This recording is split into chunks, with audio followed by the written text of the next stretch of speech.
ദൈവത്തിൻ്റെ അതിപരിശുദ്ധമായ നാമം മഹത്വപ്പെടുമാറാകട്ടെ. ദൈനംദിന അപ്പം എന്ന അനുദിന വചനചിന്തയിലേക്ക് ഏവർക്കും സ്വാഗതം. ഇന്ന് ആഴത്തിൽ വേരൂന്നിയ മുറിവുകളുടെ സൗഖ്യമാക്കൽ എന്ന വിഷയത്തെ ആസ്പദമാക്കി ചില കാര്യങ്ങളെ നമുക്ക് ചിന്തിക്കാം. അതിനാധാരമായ ഒരു വാക്യം വായിക്കാം. ലൂക്കോസ് 1:13 ദൂതൻ അവനോട് പറഞ്ഞത്, സെക്കരിയാവെ ഭയപ്പെടേണ്ട, നിന്റെ പ്രാർത്ഥനയ്ക്ക് ഉത്തരമായി. ദൂതൻ വൃദ്ധനായ സെക്കരിയാവിനെ എങ്ങനെ സ്വാഗതം ചെയ്തുവെന്ന് ശ്രദ്ധിക്കുക.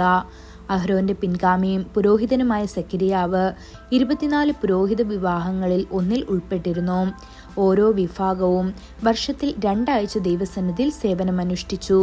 ചീട്ടിട്ടുകൊണ്ടാണ് അതിവിശുദ്ധ സ്ഥലത്ത് പ്രവേശിക്കാനുള്ള പദവി നിശ്ചയിച്ചത്. ഇത്തവണ നറുക്ക് സെക്കരിയാവിന് വീണു.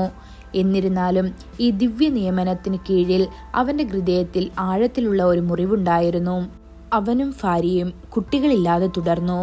സെക്കരിയാവ് ദൈവം മുൻപാകെ നീതിമാനായിരുന്നുവെന്നും അവന്റെ കൽപ്പനകളിലും ചട്ടങ്ങളിലും കുറ്റമറ്റവരായി നടന്നിരുന്നുവെന്നും ലൂക്കോസ് 1:6 നമ്മോട് പറയുന്നു. എന്നിട്ടും അവരുടെ വിശ്വസ്തത ഉണ്ടായിരുന്നിട്ടും കർത്താവ് അവർക്കൊരു കുഞ്ഞിനെ നൽകി അനുഗ്രഹിച്ചിരുന്നില്ല.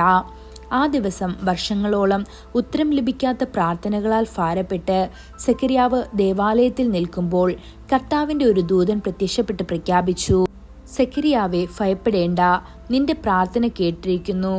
നിന്റെ ഭാര്യ എലിസബത്ത് നിനക്കൊരു മകനെ പ്രസവിക്കും. നിനക്ക് സന്തോഷവും ആനന്ദവും ഉണ്ടാകും. അവന്റെ ജനനത്തിൽ പലരും സന്തോഷിക്കും.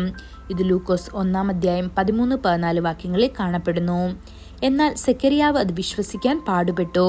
മുൻകാല നിരാശകളുടെ ഭാരം വാഗ്ദാനം ഗ്രഹിക്കാനും നന്ദി പറയാനും പ്രയാസകരമാക്കി. വർഷങ്ങളോളം ഉത്തരം ലഭിക്കാത്ത പ്രാർത്ഥനകൾക്ക് ശേഷം നിവൃത്തി സത്യമാകാൻ കഴിയാത്തത്ര നല്ലതായി തോന്നി. അതുപോലെ യേശുവിന്റെ ശിഷ്യന്മാർ ഇസ്രായേലിന്റെ രാജാവായി അവന്റെ ഭരണത്തിനായി ആകാംക്ഷയോടെ കാത്തിരുന്നു. എന്നാൽ അവൻ ക്രൂശിക്കപ്പെടാൻ കീഴടങ്ങിയപ്പോൾ അവരുടെ ഹൃദയങ്ങൾ ആഴത്തിൽ മുറിവേറ്റു. അവരുടെ പ്രതീക്ഷകൾ തകർന്നതായി തോന്നി.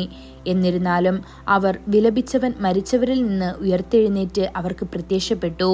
അവരുടെ ദുഃഖം സന്തോഷമാക്കി മാറ്റി. ദൈവമക്കളെ, ഇന്ന് നിങ്ങളുടെ മുറിവുകൾ സുഖപ്പെടുത്താൻ കർത്താവ് തയ്യാറാണ്. നിങ്ങളുടെ ജീവിതത്തിൽ പുതിയ എന്തെങ്കിലും ചെയ്യാൻ അവൻ ആഗ്രഹിക്കുന്നു.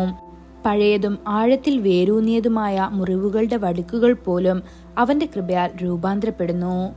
ഈ വചനങ്ങളാൽ ദൈവം നമ്മെ ഓരോരുത്തരെയും അനുഗ്രഹിക്കുമാറാകട്ടെ.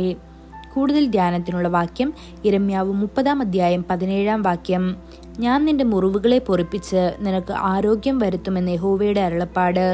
ഇന്നത്തെ ബൈബിൾ വായന രാവിലെ 2 ശമൂവേൽ 6, 7, 8 അധ്യായങ്ങൾ.